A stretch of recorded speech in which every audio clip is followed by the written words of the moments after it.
Have you ever stopped to think about why some men go through a divorce, lose their job, lose everything, and 2 years later are back on their feet, stronger than before? And there's another guy who goes through a much smaller setback and stays stuck for years, bitter, unable to climb out of the hole. The answer to that isn't luck. It lies in a very ancient worldview that comes from Chinese philosophy, one that separates two types of suffering: the suffering that destroys and the suffering that builds. And that's exactly what I'm going to explain to you now, because understanding this difference can change the way you face every difficulty in your life. In the Chinese tradition, especially in Taoism, there's a concept called yin and yang. You've probably seen that symbol, the black and white circle that fits together. But most people only know the image. They don't understand what it actually represents. Yin and yang aren't good and evil. They represent opposing forces that complete each other: darkness and light, contraction and expansion, pain and growth. And the main point here is this: within yin there's already a seed of yang, and within yang there's already a seed of yin. In other words, within every pain, there's already the beginning of a new strength. The problem is that most men never learn to look at pain this way. When a man suffers, his first reaction, most of the time, is to resist. He fights against what he's feeling, tries to numb it with work, with alcohol, with distraction, with anger. And it's exactly that resistance that turns normal suffering, the kind every person goes through, into suffering that paralyzes. The Chinese view explains this in a very direct way. What you resist persists. When you fight with pain, it doesn't go away, it digs in even deeper. It's like trying to hold back a river with your hands. You don't stop the current, you just exhaust and hurt yourself trying. Now, why is it that some people suffer so much more than others in similar situations? The answer lies in a concept called Wu Wei. This basically means action without resistance, or flowing with what happens, without forcing against the nature of things. It's not about being passive or giving up. It's about stopping the waste of energy fighting against what's already happened, and starting to use that same energy to adapt and move forward. A man who understands this suffers, feels the pain, but doesn't stay trapped in it for years, because he's not fighting with reality. He accepts what is, and from there, decides what to do. There's another important point in Chinese philosophy that explains this difference: the idea that every crisis carries an opportunity within it. This isn't just empty internet motivation. The ancient Chinese, especially Taoist and Confucian thinkers, understood life as a cycle. Just as winter comes and then spring follows, every hard period in a man's life is just a phase, not the end of the story. And here's the crucial point: only those who accept going through winter get to see spring.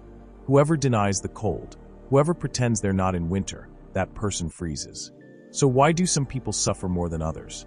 Because most people learn to run from pain, and running from pain is exactly what prolongs suffering the most. Think of a wound on the body. If you keep picking at it, it never heals. If you protect it too much, without letting it breathe, it doesn't heal properly either. There's a point of balance. Chinese philosophy calls this the middle way. It's not about denying what you feel, and it's not about drowning in it either. It's about giving yourself space to feel, without surrendering body and soul to suffering as if it were your identity. Here comes another powerful teaching.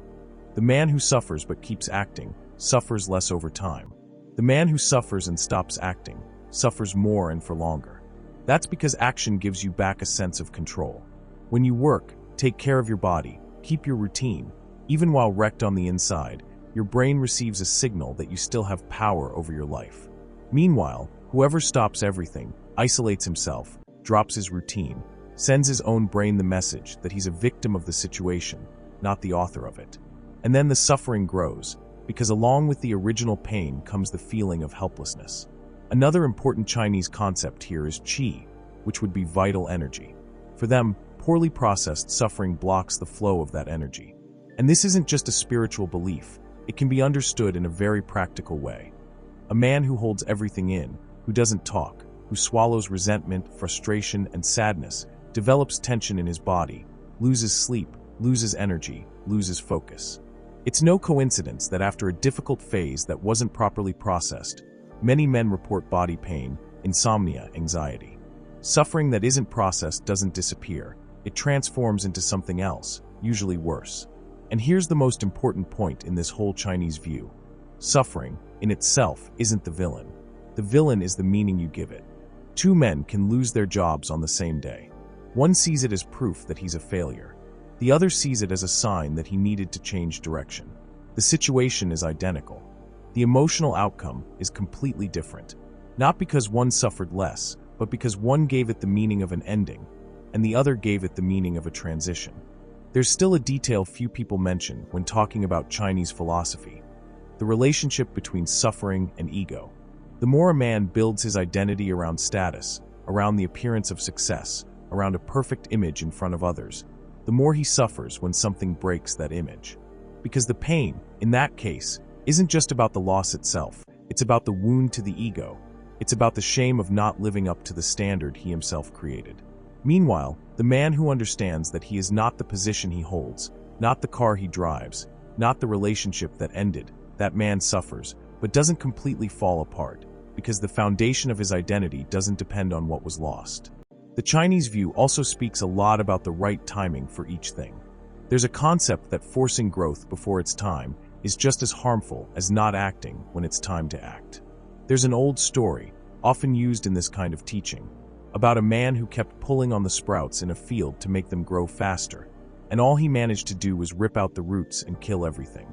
Suffering works the same way. Some men want to heal too fast, want to stop feeling pain overnight, and that only prolongs the problem. And some men understand that healing is a process, that it has stages, that it has its own rhythm, and because of that they suffer in a lighter way, because they're not fighting against their own time to heal. So, going back to the main question, why do some people suffer more than others? It's not because life was harder on them.